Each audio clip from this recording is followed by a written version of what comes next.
Pues comenzamos. Daniel Aceves Villagrán, amigo de Socceradictos, un gran atleta mexicano, olímpico mexicano, medallista olímpico mexicano, el que nos acompaña esta tarde aquí en Socceradictos MX y al cual agradecemos fuertemente que nos esté acompañando. Daniel, muchísimas gracias. Al contrario, Ramón, es un privilegio. Creo que hablar del deporte, hablar de la cultura física y hablar de todas las expresiones humanas alrededor de este fenómeno siempre es un gusto y siempre es una pasión. Así es, Daniel, y qué mejor que hacerlo con un representante mexicano, medallista olímpico en 1984 en Los Ángeles, pero con una larga trayectoria antes de llegar a esa grandiosa meta que fue precisamente la medalla obtenida en las Olimpiadas de 1984.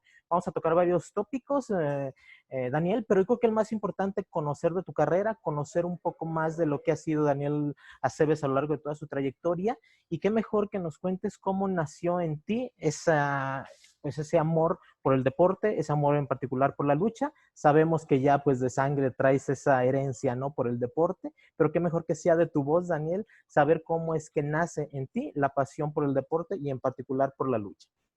Muchas gracias, Ramón. Efectivamente, yo soy hijo de alguien que fuera luchador profesional y que participara con el nombre de Bobby Bonal 30, 50 y parte de los 60 del siglo pasado. Y yo como niño todavía viví la experiencia de acompañar a mi papá a luchar a la Arena México, a la Arena Coliseo, algunas arenas luchísticas de la periferia de la Ciudad de México, y viví como vivíamos en ese entonces muchos de los niños y los jóvenes, jugando a las luchitas, jugando la cascarita de fútbol, situaciones que se han ido perdiendo con la tecnología y con la inseguridad, pero que al fin y al cabo yo tuve la vivencia feliz y afortunada de, junto con mi hermano Roberto y mis hermanas Cristina y Norma, pues tener esa vinculación al fenómeno de la lucha libre a través de mi papá.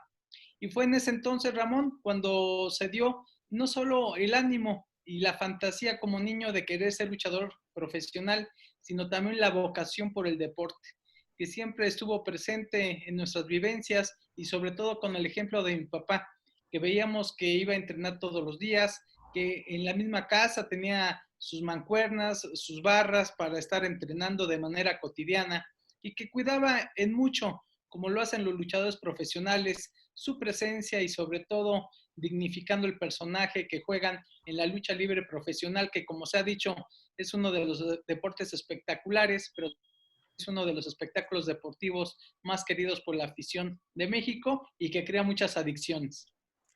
Así es, afortunadamente adicción al deporte, ¿no? Que es lo que podemos tomar como primer punto de partida. Bien lo dices, caray, viene de herencia, Daniel, el hecho del amor por la lucha, pero ¿cómo es que te empiezas ya a involucrar más de manera directa? Sabíamos, como bien lo comentas, tu papá, tu hermano Roberto, pero ¿cómo empiezas ya a involucrarte con las competencias y sobre todo con el estilo de la lucha grecorromana, que es la que se practica en las diferentes justas deportivas que hay alrededor del mundo? Ramón, recuerdo con mucha claridad que un día mis primos, nosotros vivíamos en la Colonia Guerrero, que es donde yo nací, que está ubicada en el centro histórico de la Ciudad de México, y nos platicaron que en el Deportivo Guelatao, que está en la Lagunilla, se podría ir a hacer ejercicio, algunos deportes, entre ellos la lucha. Y la primera imagen que tuvimos fue que había un ring, que había capas, que había máscaras y que había una expresión de la lucha profesional como nosotros la habíamos conocido. Pero ya cuando nos acercamos a esta experiencia, yo tenía alrededor de 10, 11 años de edad, pues nos dimos cuenta que no había tal y que en cambio había un grupo de jóvenes que practicaban haciendo pesas, técnicas de lucha, los ponían un día a correr, los ponían a jugar básquetbol, fútbol, natación, etcétera. Y eso nos llamó profundamente la atención. Yo en ese entonces era un niño que venía con cierta secuela de haber tenido hepatitis, había yo tenido sobrepeso y era un niño que evidentemente no tenía ninguna característica físico-atlética, pero sí mucho la voluntad de querer hacer deporte, y creo que ese arribo, como lo vivimos, pues fue realmente algo con un sentido muy humanista, porque fuimos buscando una expresión de la lucha libre, pero nos encontramos con la expresión de la lucha olímpica y posteriormente pues ya conocimos que había el estilo libre y la lucha grecorromana en la lucha.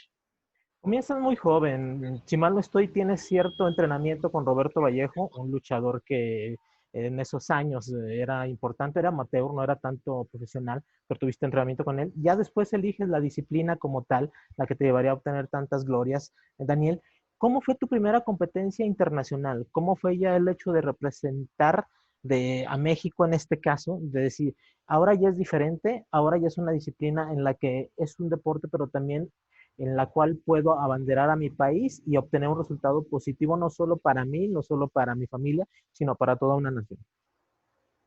Sí, y qué bueno, y te agradezco que menciones el nombre de Roberto Vallejo, uno de los luchadores insignia de México, que fue mi primer entrenador, un luchador que estuvo en Juegos Olímpicos y que además fue un competidor a nivel centroamericano y del Caribe y a nivel panamericano muy solvente.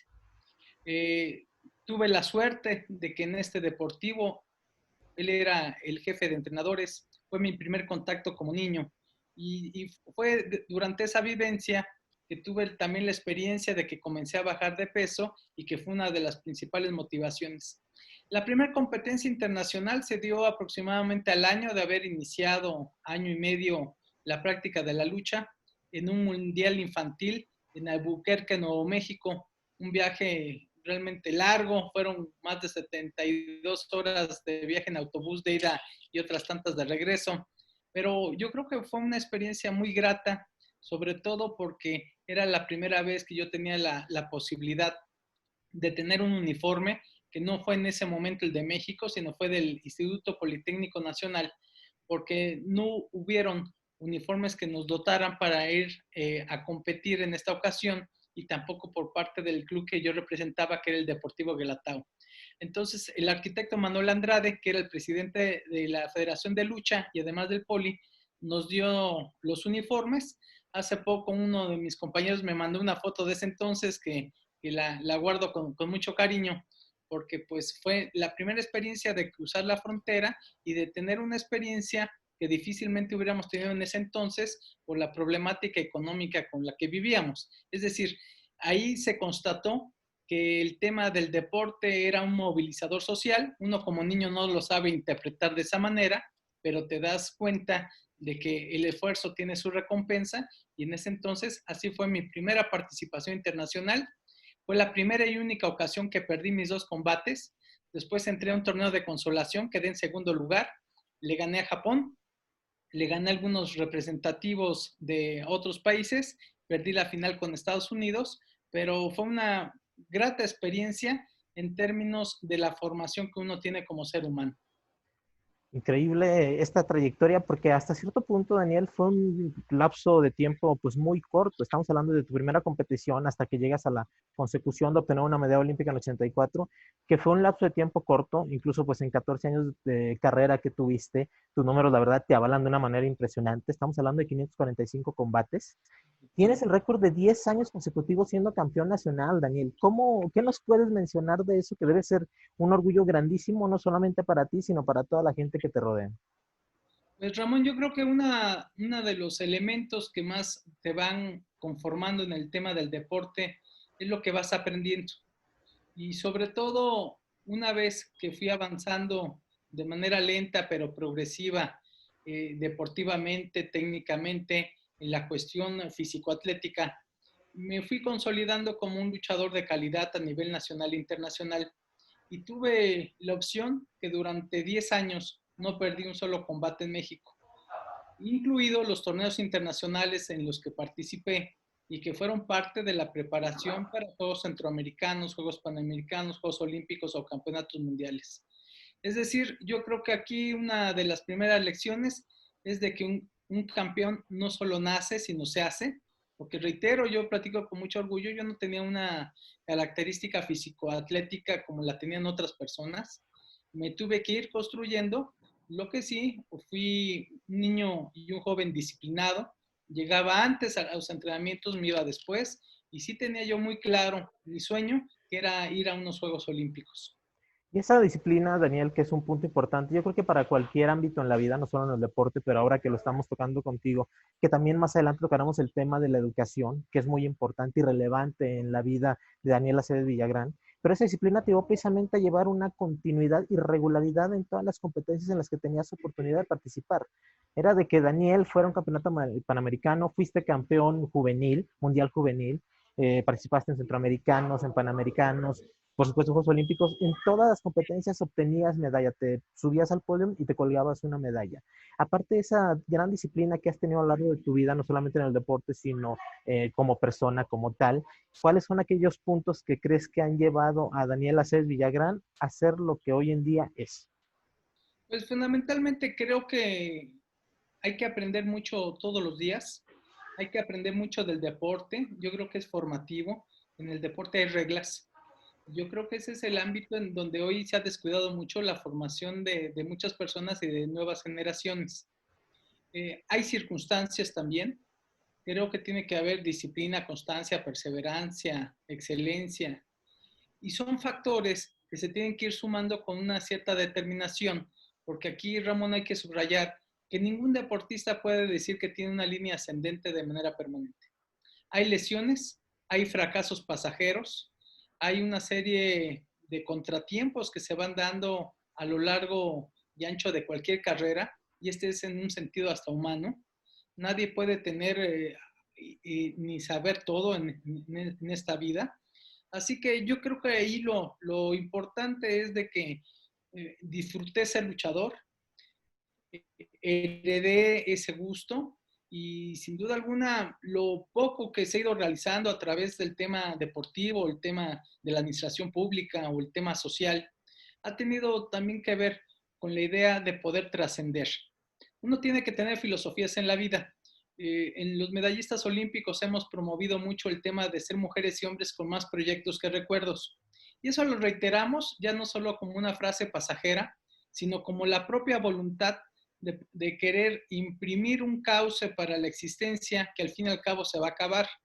Entonces, ese tramo de vida, y si lo tenemos acompañado de cierta salud física y mental, tenemos que disponer los bienes necesarios para trascender. Trascender es justificar nuestra existencia. Algunas personas válidamente lo buscan en el deporte, en tener un trabajo, una esposa, un esposo, hijos, tener algún bien material o afectivo. Todo es válido.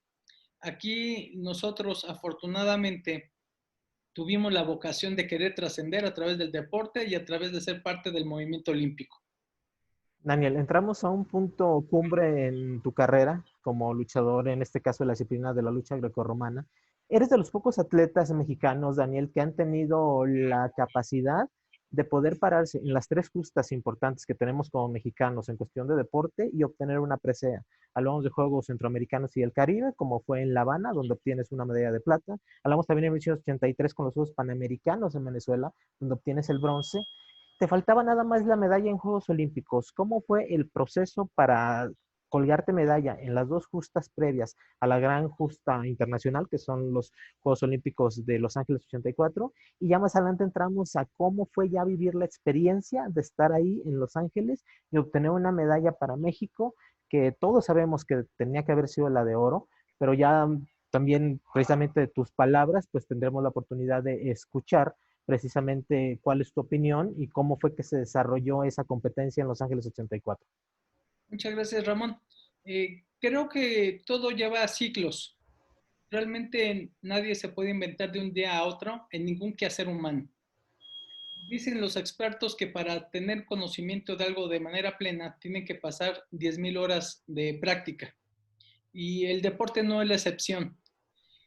Para llegar a unos Juegos Olímpicos de manera muy trascendental tienes que haber sido campeón nacional y antes de eso campeón distrital, estatal. Después ir a unos Juegos Centroamericanos y del Caribe, a unos Juegos Panamericanos, a torneos internacionales, campeonatos del mundo, para poder llegar a la cúspide de Juegos Olímpicos. La mayor parte de las historias deportivas son de esa manera. Hay algunas excepciones, por supuesto, pero la mayor parte y de carácter internacional tiene que haber una experiencia progresiva, porque creo que los seres humanos estamos diseñados para tener un aprendizaje y una actualización y sobre todo hablando del tema del deporte. Creo que el proceso, como bien se comenta, siempre fue guiado dentro del tema de un ciclo olímpico, dentro del tema de buscar la representación, de poder ser parte de esa élite. Actualmente hay 110,000 olímpicos en todo el planeta. Somos 7,700 millones de habitantes. Es decir, es una élite muy pequeña. Y de ella han habido 2,700 mexicanos que desde el año de 1924 hasta 2016 en Río, pues han participado en Juegos Olímpicos. Entonces, desde ese entonces, cuando era un deporte muy diferente en el que yo participé, era un deporte del concepto amateur. No había profesionalización, no había la comercialización que hoy conocemos, y todo esto cambió hasta 1991. Hace pocos días que veía yo una serie sobre un gran basquetbolista como Michael Jordan, pues hablaba sobre el primer equipo ícono del profesionalismo en Juegos Olímpicos, que fue el Dream Team, el equipo norteamericano de básquetbol que ganó la medalla de oro, y ahí cambió el deporte. Pero lo que a mí me tocó vivir fue con antelación a ese fenómeno, y todo era un concepto totalmente amateur. Nadie tenía un sueldo, las empresas comercializaban mucho menos implementos deportivos que hoy en día. Hoy en día la industria del deporte significa el 2% del Producto Interno Bruto a nivel mundial, el 3,7% en Europa. Es decir, el deporte era muy distinto. Lo que no ha cambiado es la presencia del movimiento olímpico internacional, su trascendencia por estar encima pues, de cualquier tema de carácter económico, ideológico, racial, político. Y yo creo que esa es la valía, que sí coincide totalmente con la época que a mí me tocó vivir, con lo que hoy se está viviendo, Ramón. Caray, excelente forma de explicarnos lo que es un proceso y un ciclo de cara a lo que son los Juegos Olímpicos, a lo que es cualquier competencia, Daniel, que creo que en ocasiones ese es el detalle muy grande que se nos va, ¿no?, de la vista, que hay procesos, que hay formas, y ahora nos los acabas de explicar de una manera extraordinaria. Enfocándonos en lo que es aquellas tardes de agosto de 1984, la última de julio y las últimas dos y las primeras 2 de agosto de 1984, ¿cómo fueron aquellos combates? ¿Cómo fue aquella sensación de saber que tenías el oro, que el oro era tuyo, Daniel, y que lamentablemente que al final te cuelgas una presea, pues no es no la que hubiéramos querido, sino la que no te merecías, porque te merecías el metal dorado aquella tarde del 2 de agosto?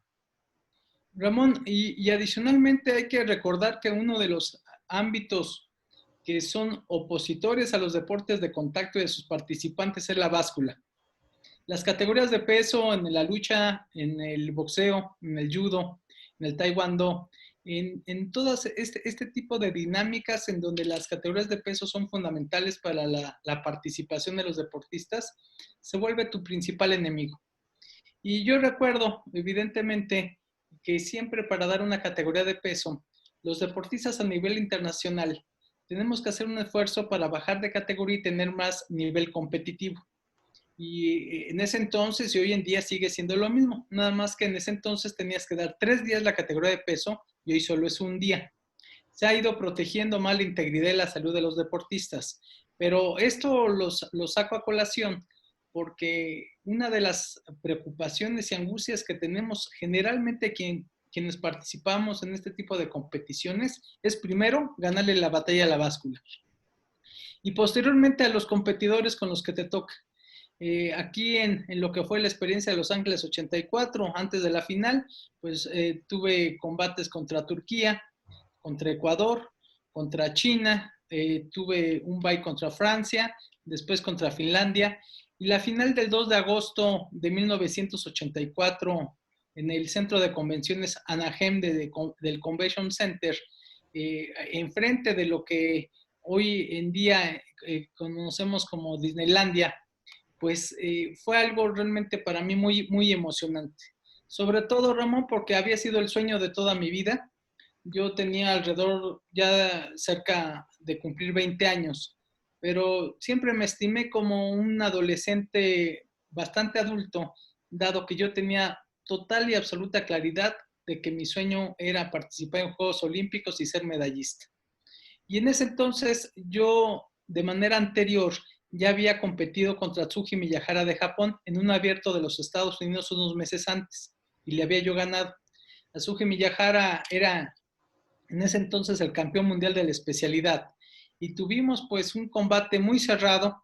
Hubo un toque de espalda en el primer tiempo que no marcaron los árbitros. De acuerdo al reglamento, cuando los omóplatos de la espalda tocan el colchón, un segundo se da por concluido el combate, se dio un toque como de 15 segundos, no lo marcaron y terminó 9 puntos a 4 el puntaje al terminar el tiempo reglamentario. Sí hay una sensación, por supuesto, de frustración, porque tú como competidor y ya con cierta experiencia sabías que había un toque de espalda que tuvo que haber concluido ahí la lucha. No obstante, ser subcampeón olímpico era muy grato y sobre todo, Ramón, yo me sorprendí mucho cuando en el sonido local sabemos que los idiomas oficiales del movimiento olímpico es el inglés y el francés, pero en español también. Dijeron que por primera ocasión un hispanoparlante, un latinoamericano, ganaba una medalla en lucha grecorromana. Yo no tenía ese dato, lo desconocía, lo supe ahí en la ceremonia de premiación, porque la frase que dijeron, pues fue para mí muy atractiva, porque no solo era el primer mexicano en obtener una medalla olímpica en lucha, sino también el primer hispanoparlante en lucha grecorromana. Tuvieron que pasar otros 2 Juegos Olímpicos para que Cuba ganara una medalla en grecorromana, lo que significaba precisamente lo que es este deporte en los bloques internacionales y en donde América no tenía un gran dominio. Impresionante lo que nos comentas y me gusta algo que estoy viendo después de la forma en la que narras lo que aconteció, de una manera muy crítica, de una manera muy objetiva y analítica, Daniel. Lo vemos la mayoría. Yo estaba hace unas horas leyendo la narración que tienes en tu página de internet del suceso, de cómo se fueron dando. Y créeme que fue muy curioso porque incluso se me enchinó la piel de la forma en la que narras, de cómo vas diciéndonos a todo el mundo cómo era momento tras momento de las competencias, de los días previos y demás. Y me gusta mucho esa actitud de que dices, lo importante es que se ganó una medalla de plata, no cualquiera tiene una medalla olímpica, Daniela Cebes la ganó. Insisto, no era la que merecías, merecías el metal dorado, pero es excelente escuchar que tengas esa actitud y que estés contento y satisfecho de que cumpliste tu sueño, participaste en los Juegos Olímpicos y pudiste darle a nuestro país una medalla. No, y además muy agradecido porque en la vida todo es circunstancial. Lo hace uno como representante de un esfuerzo. Hay compañeros, entrenadores, tu familia, tus oponentes. Todo suma para cualquier logro y así acontece en la vida.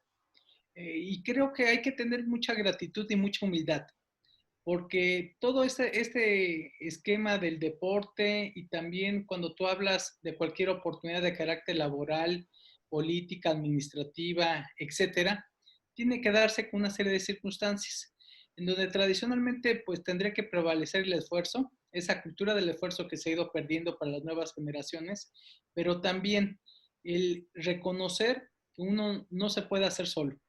No hay ningún atleta, por más individual que sea su disciplina, que pueda constituirse como parte de un éxito en solitario. Eso de verdad no existe y yo desconfiaría de esas versiones y de quienes las manifiesten. Así es, muy importante lo que acabas de mencionarnos, Daniel.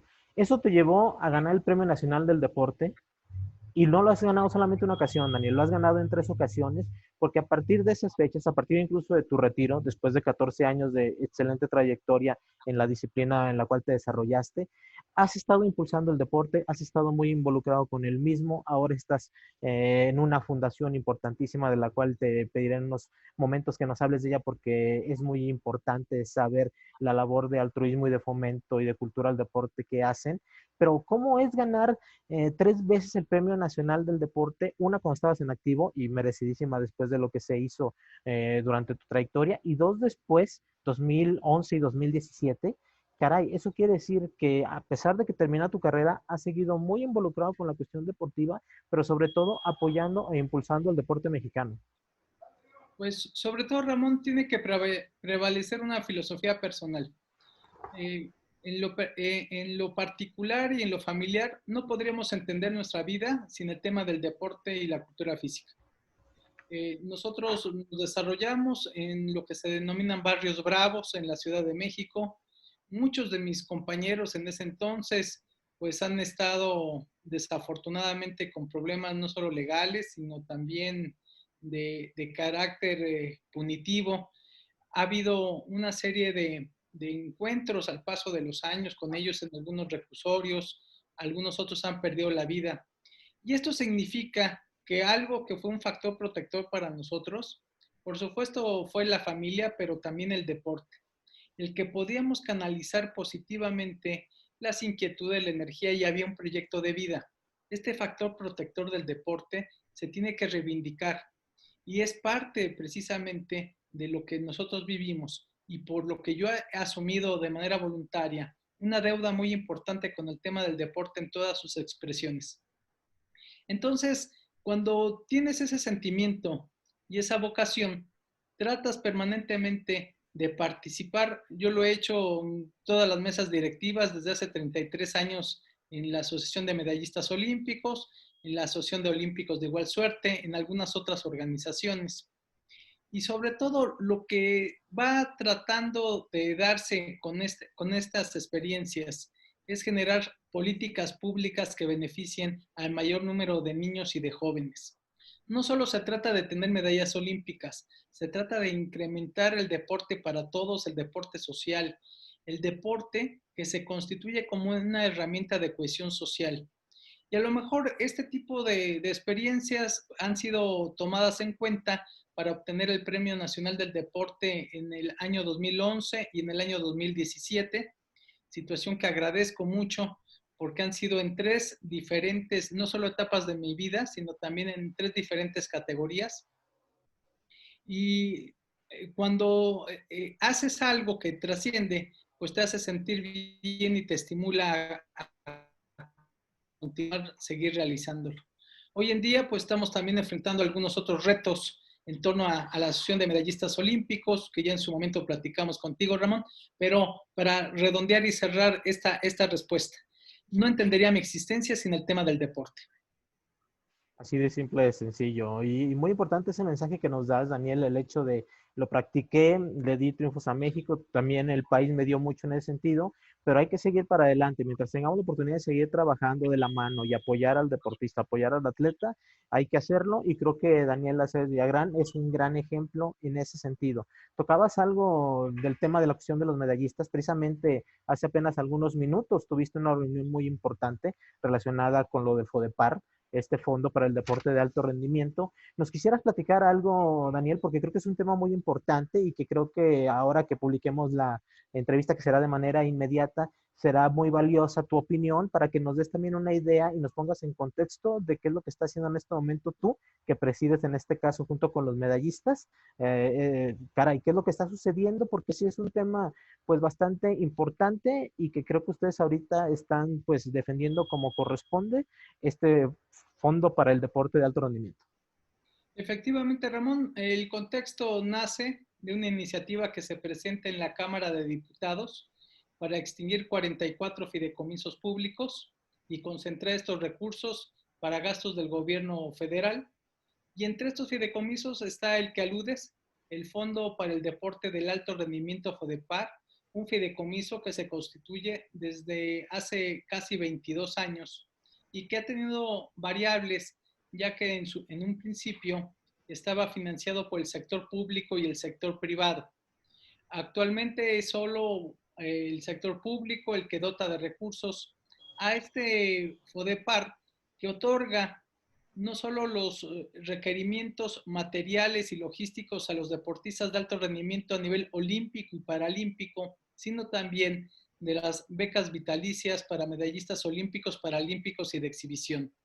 Aquí cabe destacar que dentro de este contexto, hoy celebramos, al igual que como la semana pasada, una reunión de carácter virtual con el presidente de la Junta de Coordinación Política, el doctor Ricardo Monreal, y desde el Senado de la República como Cámara Revisora de esta iniciativa, una vez que la dictamine la Cámara de Diputados como Cámara de Origen, pues tendrá que tener una opinión en relación a lo que vaya aconteciendo y a lo que se vaya presentando en la legislación correspondiente.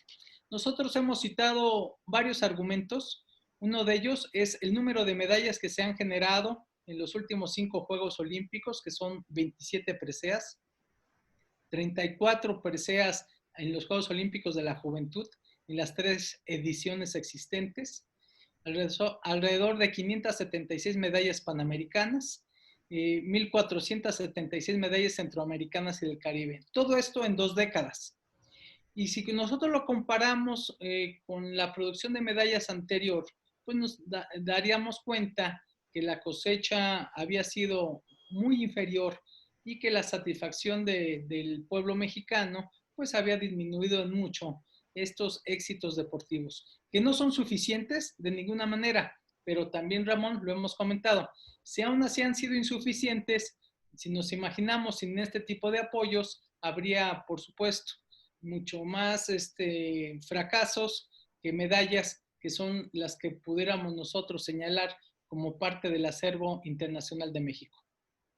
Así es, importante que toques ese tema. Creo que en ocasiones nos deslindamos de los temas importantes cuando no hablamos de los grandes deportes, ¿no? De los demás reflectores que tenemos en México, pero sin duda los atletas de otras disciplinas son los que terminan siempre dándonos grandes satisfacciones, los que van a competencias internacionales y consiguen medallas. Entonces, el hecho de que ustedes estén defendiendo esto y de que busquen que realmente ese reconocimiento que se ganaron a pulso en su disciplina, en su campo, en lo que hacen, en lo que pusieron a México en todo lo alto, pues no se les retire porque vaya que es importante. Se lo ganaron como no lo tenían que hacerlo dentro de su deporte y yo no veo ningún derecho de por qué simplemente desaparecer las cosas así de golpe.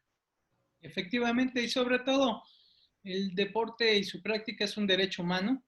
Sabemos que en lo que es la propuesta no se habla hasta hoy de una transformación de FODEPAR, sino simplemente de su extinción, lo que generaría una parálisis importante para la CONADE. Yo espero que con estas argumentaciones el Poder Legislativo pueda convencer al Poder Ejecutivo de que hay que fortalecer este tipo de mecanismos, hay que promover no solo el alto rendimiento, sino también el deporte social con todas sus características y que Ramón, al fin y al cabo, hoy por hoy, el tema post-COVID va a reclamar una serie de políticas públicas en donde está total y absolutamente subrayado que las enfermedades no transmisibles como la diabetes, hipertensión, cardiopatías y algún tipo de cánceres, junto con la obesidad y el sobrepeso, han hecho que el nivel de la letalidad del COVID-19 sea de los más altos o el más alto del mundo. Entonces tenemos que enfrentar, yo creo que un episodio ya no solo de búsqueda de éxitos deportivos, que es fundamental, pero también de que el deporte esté transversalizado con la salud, con la educación, con el bienestar social, con la economía y con la seguridad pública. Excelente, Daniel. Quisiera cerrar esta entrevista después de escuchar ya tu labor con los medallistas, tu trayectoria deportiva. Hay algo muy importante que me gustó muchísimo ahora que tengo la oportunidad y el placer de poder entrevistarte, Daniel, que es la cuestión de la educación. Y sí quisiera que cerráramos con un mensaje de Daniel Aceves en relación a cómo conjugar el deporte con la educación. Tenemos aquí frente a nosotros a una persona, a un profesionista que es licenciado en Derecho, que tiene una maestría en comunicación organizacional y que aparte es doctor en alta dirección. No es poca cosa y es decir, caray, aparte de que triunfó en el deporte, de que hizo las cosas muy bien dentro de su disciplina, en cuestión de preparación profesional lo ha hecho también de una manera genial. ¿Qué mensaje le puedes dar tú a los deportistas y a los jóvenes en relación a la conjugación de deporte y educación, Daniel? Pues fundamentalmente creo que el deporte como tal es una herramienta trascendente personal, familiar y social. Y que la práctica de una actividad física regulada siempre nos va a permitir tener una mejor formación en todos los sentidos, mayores equilibrios y esto a su vez se va a traducir en una cohesión social y en una paz social diferente. Los países que le apuestan al tema del deporte no solo hacen una inversión en capital humano, sino también invierten en educación y en salud, en bienestar social. Más que una recomendación, es solo subrayar la necesidad de tener un proyecto de vida, de tener una planeación y de preguntarnos qué estamos dispuestos a hacer para lograr aquello que queremos. Creo que las orientaciones motivacionales que muchas veces existen nos hablan de esto de la cultura del esfuerzo, de que las circunstancias que valen la pena no son gratuitas. Tiene que haber una voluntad consistente y permanente de aquello que queremos realizar. Y en síntesis, aprendamos del deporte y su lección, aprendamos de aquellos actos de esfuerzo, pero también de talento que se pueden traducir en logros. No creo que todos estemos hechos para el deporte de alto rendimiento, tampoco no todos estamos hechos para la música, el arte, la cultura, o sea, cada quien tenemos diferentes características. Aquí el tema es tener un autoconocimiento, una automotivación, pero sobre todo una disposición para lograr aquello que queremos. Excelente, Daniel. Pues, ¿qué más? Te agradezco en nombre de todo el equipo de Socceradictos MX, Daniel Aceves Villagrán, Gloria Olímpica de México, medallista en Los Ángeles 84 y actualmente, pues ahí, con el dedo en el renglón, siempre al filo para defender al deportista, defender sus derechos y como siempre promoviendo el deporte, siendo un gran impulsor de las disciplinas, de las diferentes disciplinas deportivas que tenemos en nuestro país y fue un verdadero placer poder charlar contigo, Daniel. No, muchas gracias. Un saludo muy afectuoso a todos. Muchas gracias, Ramón. Un fuerte abrazo, muchísimas gracias, Daniel. Gracias.